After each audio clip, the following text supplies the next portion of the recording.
Hi guys, welcome to Cric Chat with Venkatesh. So very well done team India. వరుసగా రెండో విజయం. New Zealand లాంటి ఒక భోగి టీం అంటే భోగి టీం కాదు, మనకి ఎప్పుడు కూడా ఇబ్బంది కలిగిస్తున్న team across formats, but not in T ట్వంటీస్లో వాళ్ళు ఏమైనా చేయనివ్వండి, ఎన్ని రన్స్ అని కొట్టనివ్వండి, దాన్ని మేము చేంజ్ చేస్తాం. లేకపోతే ఫస్ట్ బ్యాటింగ్ చేస్తే వాళ్ళకి ఇంపాసిబుల్ టార్గెట్ ఒకటి సెట్ చేస్తామని చెప్పి ఫస్ట్ 2 మ్యాచెస్లో ఇండియా ప్రూవ్ చేసింది.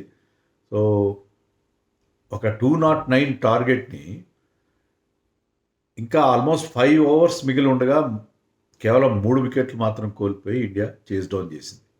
సో ఫస్ట్ విన్ చాలా సాటిస్ఫైయింగ్, అంటే దానికంటే బెటర్ విన్ ఇది. Better win for so many aspects is a much better win than the first one. So India చాలా హ్యాపీగా వాళ్ళ వరల్డ్ కప్ క్యాంపెయిన్ వైపు దూసుకెళ్తుందని చెప్పి మనకి చాలా కాన్ఫిడెంట్గా అనిపించిన సంగతి. సో న్యూజిలాండ్ ఫస్ట్ బ్యాటింగ్ చేసి 208 చేశారు. ఆ పిచ్ ఎలాంటిదంటే గ్రేవ్ యార్డ్ ఫర్ బౌలర్స్ని సమాధి చేసే పిచ్. చాలా దారుణమైన pitch for bowlers. Batting Paradise. అలా గ్రౌండ్ చిన్నదేం కాదు, చాలా పెద్ద గ్రౌండ్ అది. పెద్ద గ్రౌండ్, బౌండరీస్ ఆర్ బిగ్. కానీ ఎన్నెన్ని సిక్సర్లు కొట్టారు, సిక్సర్ల వర్షం కురిసింది అక్కడ. అలాంటి పిచ్ అనమాట. ఆ సిక్సర్లు కూడా మామూలుగా లేవు, అన్ని 90 మీటర్స్, 100 మీటర్స్ సిక్సెస్. శివం దూబే ఒక 100 మీటర్ సిక్స్ కొట్టాడు. సో అంత అలాంటి గ్రౌండ్లో, పెద్ద గ్రౌండ్లో అన్నెన్ని సిక్సర్లు రావడం అంటే దాన్ని బట్టి అర్థం చేసుకోవచ్చు ఆ పిచ్ ఎలా ఉందని. Outfield work, lighting fast. So New Zealand చేసిన 208 మాత్రం సరిపోలేదు మన ఇండియన్ టీంకి. And Indian team the way they came back after from 6 for 2 was incredible. ఇప్పుడు ఒక సేయింగ్ ఉంటుంది కదా, మనం ఎప్పుడు చెప్పుకునే మాట, ఒక ఐడియా ఒక జీవితాన్ని మారుస్తుంది అన్నట్టు ఒక ఓవర్ ఒక మ్యాచ్ని మారుస్తుంది. టీ20లో ఒక ఓవర్ కానీ ఒక డెలివరీ మారుస్తుంది కొన్ని సందర్భాలు. ఇక్కడ ఒక ఓవర్ మార్చింది. ఏంటంటే ఫస్ట్ 2 hours ఆఫ్ ఇండియన్ ఇన్నింగ్స్లో ఇండియా స్కోర్ 8 for 2. ఫస్ట్ ఓవర్లో 6 వచ్చింది, ఒక వికెట్, ఒక క్యాచ్ డ్రాప్ అయింది. తర్వాత నెక్స్ట్ క్యాచ్ని అందుకున్నారు వాళ్ళు. సెకండ్ ఓవర్లో మరో వికెట్ పడింది, అది కూడా Abhishek Sharma wicket. Abhishek Sharma first ball duck out అయ్యాడు. సో 6 ఓవర్లో 2 runs మాత్రం వచ్చాయి. సో 8 for 2 దగ్గర న్యూజిలాండ్ ఆల్రెడీ వాళ్ళ బోర్డు మీద 208 పెట్టారు. వాళ్ళు అప్పుడు చాలా స్ట్రాంగ్ పొజిషన్లో కనిపించారు. థర్డ్ ఓవర్ ఎవరు వేయాలి? ఫస్ట్ ఓవర్ బ్రహ్మాండంగా వేసిన మ్యాట్ హెన్రీ వేయాలి. Matt Henry experience bowler. అతను ఫస్ట్ ఓవర్లో 2 వికెట్ టేకింగ్ ఆపర్చునిటీస్ క్రియేట్ చేశాడు. ఒకటి క్యాచ్ డ్రాప్ అయింది, మళ్ళీ ఇంకో క్యాచ్ ఇచ్చేలా చేశాడు. ఆ క్యాచ్ ఇస్తే అక్కడ వికెట్ పడింది.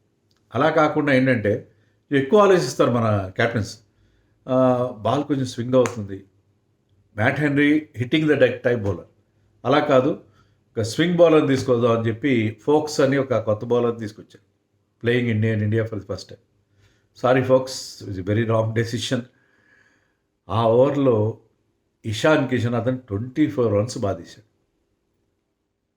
అది అతను కలిసి వచ్చింది కూడా. ఏంటంటే ఫస్ట్ బాల్ అతను ఈ బ్లోస్ క్లోజ్ టు స్టంప్స్, మరి స్వింగ్ బౌలర్ కదా, అవుట్ స్వింగర్ కోసం క్లోజ్ టు స్టంప్స్ వేసే ప్రయత్నం చేశాడు. ఆ చెయ్యి స్టంప్స్కి తాగింది. చెయ్యి ఎప్పుడైతే స్టంప్స్కి తాగుతుందో, అంటే బౌలర్ సైడ్లో స్టంప్స్కి తాగుతుందో, బెయిల్ పడుతుందో, అది నో బాల్ అవుతుంది. దానికే ఒక బౌండరీ కొట్టాడు ఇషాన్ కిషన్. తర్వాత ఒక 3 వైడ్లు వేసాడు. 3 వైడ్లు వేసిన తర్వాత వచ్చిన బాల్ని, ఫ్రీ హిట్ని బౌండరీ కొట్టాడు. ఆ ఓవర్లో 24 runs తీసుకున్నాడు. సో 8 for 2 దగ్గర మంచి గ్రిప్ ఉంది. మనం ఎప్పుడు చెప్తాం కదా, పట్టరాదు, పట్టిన పట్టు విడవరాదు, పట్టినేని బిగే పట్టవలు అని ఏదో యశోదాభిరామిన వినురేమ ఒక పద్యం ఉంది కదా. అలాగే పట్టు దొరికినప్పుడు దాన్ని విదిలించేసుకున్నారు న్యూజిలాండ్. విదిలించుకోలే చేశారు ఇండియా. 24 runs ఎప్పుడైతే వచ్చాయో momentum is back with India. But particularly player like Ishan Kishan playing for India after 2 years. Last మ్యాచ్లో 8 runs మాత్రం చేశాడు. అలాంటి ప్లేయర్ని ఫామ్లోకి తీసుకొచ్చేసారు. ఇంకా రెచ్చిపడి ఇషాన్ కిషన్. ఆ తర్వాత అండ్ సూర్యకుమార్ యాదవ్ కూడా ఫస్ట్ బాల్ ఒక మంచి స్ట్రైట్ హిట్ బౌండరీ కొట్టాడు. సో తర్వాత శాంట్నర్ బౌలింగ్ వేసినా, ఎవరు వేసినా కూడా, మళ్ళీ మ్యాట్ హెన్రీ వచ్చి last over of the power play bowling వేసినా కూడా that made no difference at all. So India ఎప్పుడైతే ఆ మొమెంటం అందుకున్నారో మళ్ళీ వెనక్కి తిరిగి చూస్తుంది లేదు. సో ఊచకోతకు వచ్చారు న్యూజిలాండ్ బౌలర్స్ అందరినీ కూడా. ఓన్లీ డఫీ ఒక్కడే బిలో 10 runs ఇచ్చాడు. మిగతా వాళ్ళందరూ went for and this man పాపం ఫోక్స్ తర్వాత 2 ఓవర్లో చాలా ఎక్స్పెన్సివ్ వేశారు. 3 overs ఫర్ 67 runs. అది ప్రాబ్లీ మూడో హయ్యెస్ట్ కాస్ట్లీయెస్ట్ స్పెల్ అయి ఉంటుంది. అంటే 3 ఓవర్లో 67 runs ఇవ్వడం అనేది అంటే ఒక ఫుల్ మెంబర్ నేషన్, చిన్న చిన్న దేశాలు జరిగే టెస్ట్ల రికార్డులు వేరే, ఫుల్ మెంబర్ నేషన్ తరఫున మోస్ట్ ఎక్స్పెన్సివ్ స్పెల్ పాపం ఫోక్స్ నుంచి. ఆ ఫీల్డింగ్ కూడా లాభిస్తున్నాయి అతనికి. న్యూజిలాండ్ ఫీల్డెడ్ సో బ్యాడ్లీ, ఎన్ని ఫంబుల్స్ కనిపించినాయి. బౌండరీ లైన్లో బౌండరీలో వదిలేశారు, క్యాచ్లో వదిలేశారు. న్యూజిలాండ్లోకి ఆడలేదు ఇవాళ. New Zealand is not is something else. Somebody impersonating as New Zealand. But when they batted beautifully. India toss గెలిచి వాళ్ళకి ముందు బ్యాటింగ్ ఇచ్చారు. బ్యాటింగ్ ఇస్తే ఫస్ట్ ఓవర్లోనే 18 runs కొట్టేశాడు ఎవరు, మన Conway. 18 runs. Harshdeep had a very very forgettable match. బౌల్డర్ రన్స్ ఇచ్చాడు Harshdeep. Hardik Pandya still very good, but Harshit Rana first బ్రేక్తో అందించాడు, కాన్వేని అవుట్ చేశాడు. But Indian bowlers everybody went for runs. And ఎప్పటిలాగే వరుణ్ చక్రవర్తి వచ్చి రావడంతో పవర్ ప్లేలో బౌలింగ్ వేసి ఫస్ట్ ఓవర్లోనే టిమ్ సైఫర్ట్ ఆడు ఈ మ్యాచ్లో 3 చేంజెస్ చేశారు. జేమిసన్ని పక్కన పెట్టారు, సైఫర్ట్ని తీసుకొచ్చారు వాళ్ళ కొత్త ఓపెనర్ ప్లేస్లో. And one more change they made. So 3 changes వాళ్ళు చేశారు. ఆ 3 changes సైఫర్ట్ కూడా బ్యాటెడ్ వెరీ వెల్, కానీ వరుణ్ చక్రవర్తి అతను అవుట్ చేస్తారు. వాళ్ళు కూడా చాలా అగ్రెసివ్గా స్టార్ట్ చేశారు. Pitch was full of runs. Ball was coming nicely unto the bat. పెద్ద గ్రౌండ్ అయినప్పటికీ కూడా. అండ్ న్యూజిలాండ్ ఓపెనర్స్ ఇద్దరు కూడా బ్రహ్మాండంగా స్టార్ట్ అందించారు. బట్ ఇద్దరు కూడా పవర్ ప్లేలో అవుట్ అయిపోయారు. దాంతో ఏంటంటే వాళ్ళు కొద్దిగా సెట్ బ్యాక్ లాగా అనిపించింది. Rachin Ravindra batted beautiful. 4 6 కొట్టాడు. అతను టైం చేస్తాడు బాల్, పెద్ద పవర్ లేదు అంతే. ఈ times the ball so beautifully, look very good.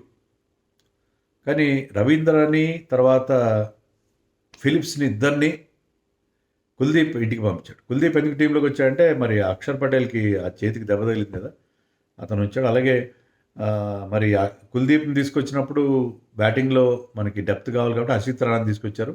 బుమ్రాకి rest ఇచ్చారు. బుమ్రా నేను ముందే చెప్పాను కదా 5 మ్యాచ్లు ఆడు, బుమ్రా 3 మ్యాచ్లు ఆడతారు బహుశా. వర్క్లోడ్ మేనేజ్మెంట్ ఏమైనా హార్దిక్ పాండ్యా కూడా అలాంటి వర్క్లోడ్ మేనేజ్మెంట్ ఇస్తారు. సో బుమ్రా ప్లేస్లో హర్షిత్ వచ్చాడు. తర్వాత కుల్దీప్ వచ్చాడు in place of Axar Patel. Kuldeep ఇచ్చిన 2 బ్రేక్ త్రూస్ చాలా important. Kuldeep also went for runs, but Kuldeep, Varun Chakravarthy and Hardik Pandya వీళ్ళే కాస్త బెటర్ బౌలింగ్ చేశారు. అంటే 10 runs లోపల ఇచ్చారు. 7.5 అంత వాళ్ళ ఈచ్ ఎకానమీ.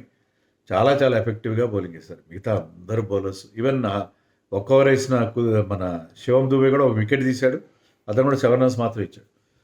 సో మన బౌలర్స్ న్యూజిలాండ్ 208 కట్టడి చేయడం చాలా చాలా గొప్ప విషయం. Mitchell made some runs, everybody contributed. ప్రతి ఒక్కరు 18, 20, 25. బట్ వాళ్ళ క్యాప్టెన్ 47 runs చేశాడు 175 స్ట్రైక్ రేట్తో. శాంట్నర్ ఒక దశలో న్యూజిలాండ్ 180 మాత్రం చేస్తారు అనుకున్న టైంలో చివరిలో అతను బ్రహ్మాండమైన, even this man Foulkes had a nightmare of a bowling spell. But బ్యాటింగ్లో 15-18 runs చాలా మంచి స్ట్రైక్ రేట్తో చేశాడు. సో న్యూజిలాండ్ వాళ్ళకు ఉన్న ఆల్రౌండ్ టాలెంట్ చూపించిన వాళ్ళ బౌలర్స్ ఎంతమంది అంటే 9 can bowl. 2 keepers సైఫర్ట్ and Conway తప్ప అందరూ బౌలింగ్ గల వాళ్ళు ఉన్నారు. బ్యాటింగ్లో కూడా డెప్త్ కనిపించింది. కానీ దానివల్ల 208 runs వాళ్ళు బోర్డు మీద పెట్టారు. Even though they were losing wickets at regular intervals. ఇద్దరు మాత్రం 40 దాటారు, రవీంద్ర అండ్ శాంట్నర్. బట్ 208 ఆ పిచ్ మీద with lots and lots of due. Even India bowling చేసేటప్పుడు కూడా ఫస్ట్ 10 overs హ్యాండ్ కర్చీఫ్స్ వర్ అవుట్. చాలా డ్యూ ఉంది అక్కడ. అలాంటి డ్యూయి బ్యాక్గ్రౌండ్లో న్యూజిలాండ్ చాలా కష్టం. కానీ వాళ్ళు ఫస్ట్ 2 overs 2 వికెట్లు వచ్చేసాయి. ఫస్ట్ ఓవర్లోనే మ్యాట్ హెన్రీ వేసిన ఒక బాల్ని, ఎప్పటిలాగే ఒక షార్ట్ బాల్ని ఆడే ప్రయత్నంలో డీప్లో క్యాచ్ ఇచ్చాడు. కాన్వే అంటే అంత ఈజీ క్యాచ్ ఏం కాదు. అతను ఏంటంటే right on the boundary line, boundary దాడతానన్న భయంతో ఎక్కువ వెనక్కి వెళ్ళలేదు. వెనక్కి వెళ్తే బౌండరీ దాడతాను అనుకున్నాడు, బౌండరీ ఎక్కడో తెలియదు కదా. సో అతను ఫుల్ అటెంప్ట్ చేయలేకపోయాడు. కానీ న్యూజిలాండ్ వాళ్ళ స్టాండర్డ్స్లో అది క్యాచబుల్. న్యూజిలాండ్ హై స్టాండర్డ్స్ ప్రకారం అది క్యాచబుల్. అది క్యాచ్ మిస్ అయింది, కానీ పెద్ద కాస్ట్లీ కాలేదు. ఇంకా నెక్స్ట్ మరొక బాల్ అది toe end of the bat తగిలి మిడాన్లో రవీంద్రకి క్యాచ్ వెళ్ళింది. So Ravindra did not make any mistake. So first ఓవర్లోనే సంజు శాంసన్ ఒక 6 కొట్టి, అది ఆ 6 వెళ్ళింది, missed catch. Sanju Samson disappointing, out అయ్యాడు. నెక్స్ట్ ఓవర్ ఫస్ట్ బాల్కే అభిషేక్ శర్మ అవుట్ అయ్యాడు, first ball duck. I think అది కెరీర్లో ఫస్ట్ టైం అనుకుంటా. అది ఒక డెత్ బ్లో, ఎందుకంటే అభిషేక్ ఇప్పుడున్న ఫామ్లో అండ్ ఓవర్లో 2 runs మాత్రం వచ్చాయి. So New Zealand started off so well. డఫీకి ఆ వికెట్ వచ్చింది. సో 8 for 2 దగ్గర బ్రహ్మాండం. So next over Matt Henry వేయాలి కదా, మ్యాట్ హెన్రీ వేయకుండా ఫోక్స్ని తీసుకొచ్చాడు శాంట్నర్. నేను చెప్పినట్టుగా అది 24 runs అక్కడ వచ్చినాయి. Ishan Kishan played a beautiful knock. Sunrisers fans must be very very happy, ఎందుకంటే లాస్ట్ మ్యాచ్లో it was Abhishek, this match it is Ishan Kishan. ఇద్దరు కూడా బ్రహ్మాండమైన ఇన్నింగ్స్ ఆడారు. ఇషాన్ కిషన్ బ్రెత్ టేకింగ్ నిజంగా. అతను అంటే 6 for 2 దగ్గర అంత ధీమాగా ఆడడం, అంత అగ్రెసివ్గా ఆడడం అనేది కష్టం. ఓకే, ఒక ఓవర్లో అతనికి అసలు లూజ్ బాల్స్ దొరికినాయి, బట్ ఆ తర్వాత కూడా అతను కంటిన్యూ చేసిన, శాంట్నర్ వచ్చిన, స్పిన్నర్ వచ్చిన, పేసర్స్ వచ్చిన, మళ్ళీ మ్యాట్ హెన్రీ వచ్చిన, he backed himself and hit beautiful boundaries. Abhishek Sharma time చేస్తాడు ball, but this man packs a punch. చాలా హార్డ్ కొడతాడు అతను. మ్యాన్ లైక్ హిమ్, అంటే టాల్ కాదు కానీ అంత పవర్ ఎలా జనరేట్ చేస్తాడో అర్థం కాదు. Generates lots of power in ఈ షాట్స్. సో ఆ షాట్స్, ఆ power really it took the match away from and Suryakumar task easy అయిపోయింది. ఏంటంటే అతనికి స్ట్రైక్ ఇచ్చేసి అవతలని గెలిపాడు. అతను మ్యాచ్ తర్వాత చెప్తాడు కదా, I was angry with him that he did not give me strike. ఎందుకు ఇస్తాడు, నువ్వే అతనికి స్ట్రైక్ ఇచ్చావు. నీవు ఉన్న ఫామ్లో అతను స్ట్రైక్ ఇచ్చి అతనికి బ్యాటింగ్ ఇచ్చావు, మంచి పని చేశావు. సో పవర్ ప్లేలో అంటే ఫస్ట్ 2 ఓవర్స్లో 8 for 2 అయిన టీము పవర్ ప్లేలో మన వాళ్ళు 75 runs చేశారు, 75 for 2. అక్కడే పవర్ ప్లేని ఎప్పుడైతే అభిషేక్ లాగా ఇషాన్ కూడా మ్యాక్సిమైజ్ చేశాడో, 75 runs in 6 overs వచ్చినాయో, అక్కడే న్యూజిలాండ్ లాస్ట్ ద మ్యాచ్. ఆ తర్వాత సూర్యకుమార్ కూడా పుంజుకున్నాడు అండ్ ఇద్దరు కలిసి చాలా క్విక్గా రన్స్ చేశారు. వాళ్ళ పార్ట్నర్షిప్తో మ్యాచ్ సెటిల్ అయిపోయింది. ఇషాన్ కిషన్ 75, 76 చేశాడు, 237 అంత స్ట్రైక్ రేట్, 4 6లు కొట్టాడు, గోల్డెన్ బౌండరీలు కొట్టాడు. సో ఇషాన్ కిషన్ ఆడిన ఇన్నింగ్స్తో మ్యాచ్ సెటిల్ అయిపోయింది. ఇషాన్ అవుట్ అయిన తర్వాత సౌదీ బౌలింగ్లో అవుట్ అయ్యాడు. తర్వాత ఇట్ వాస్ సూర్యకుమార్ ఎప్పుడైతే అతనికి ఆ 50 వచ్చిందో, అతను నార్మల్గా మన పాత సూర్యకుమార్ అయిపోయాడు. నేను చెప్పాను కదా, ఒక్క నాక్ చాలు, అతను ఇలాంటి నాక్ ఉంటే చాలు. ఉంటే ఏంటంటే ఆ పాత సూర్యకుమార్ ఒక్కసారి అతను అదే చెప్పండి తర్వాత మ్యాచ్ తర్వాత, నేను నెట్స్లో బాగా ఆడుతున్నాను బట్ ఐ నీడెడ్ రన్స్, ఆ రన్స్ వచ్చినాయి. ఇప్పుడైతే 50 క్రాస్ అయ్యాడు. 50 ఎప్పుడు క్రాస్ అయ్యాడు? 23 innings 468 days తర్వాత, అంటే ఏడాదిన్నర 23 innings తర్వాత అతను 50 దాటాడు.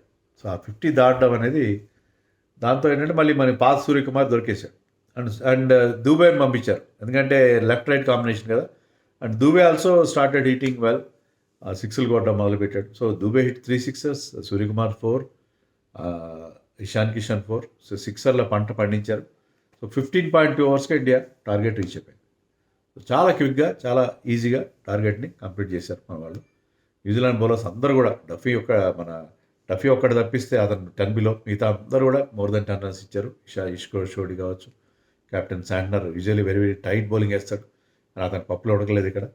And other 2 pacers also, everybody went for run. So it is a wonderful win for India. నేను ఇంతకుముందు చెప్పాను కదా, అభిషేక్ మీద ఎక్కువ డిపెండ్ అవుతుంది. అభిషేక్ ఫస్ట్ బాల్ డక్అవుట్ అయినా సరే మన టీంలో ఆ బ్యాలెన్స్, ఆ డెప్త్ ఉంది అని చెప్పి ప్రూవ్ చేశారు.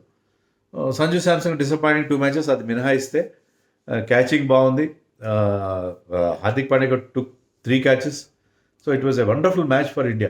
సో ఇండియా డామినెన్స్, న్యూజిలాండ్ లాంటి ఒక టఫ్ టీం మీద వాళ్ళు 208 చేసినప్పుడు ఏమైనా మనని దెబ్బ కొడతారని అనుకుంటే, వాళ్ళకి ఏమాత్రం గుక్క తిప్పుకొని చాలా అగ్రెసివ్గా, చాలా brilliant performance from India. So ఇలా ఆడితే ఈ టీంను పట్టుకోవడం చాలా కష్టం. But it was brilliant display by India in all aspects, batting, bowling and fielding also this time.